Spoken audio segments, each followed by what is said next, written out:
Hi, I'm Helene Panzarino, and I'm a serial entrepreneur who's exited businesses, written business funding for dummies, and been named a top 10 influencer in SME finance.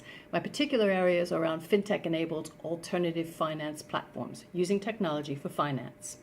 Having lived through the crisis of 2008 and the banks being tainted and SMEs not being able to access finance, some went under and some fought back.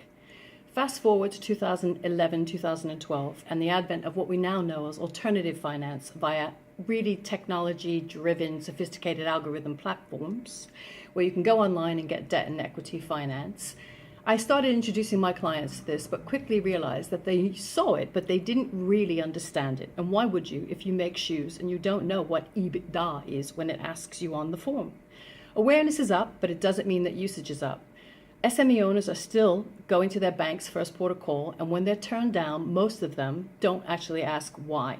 They use credit cards and they use their own finance. For women, it's worse, mostly rewards-based technology, and 69% of them recently surveyed couldn't name an alternative finance platform. We did a lot of good work from 2010 to 2016, creating jobs, growth, investment, capital up and down the country, particularly in tech, where we have over 60,000 people employed now. But we need to find a better way to educate SME owners in all aspects of finance, in particular alternative finance. Two bad bets are great. Half-hearted schemes for banks referring to platforms are great. The advent of the new Open Up Challenge mandated by the Treasury for transparency and frictionless financial services are all great.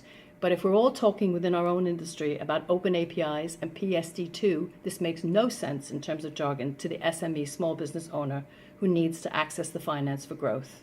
If we're going to remain competitive in a post-Brexit Britain, we need to educate our SME owners on all forms of finance. The BBC series can help us do that.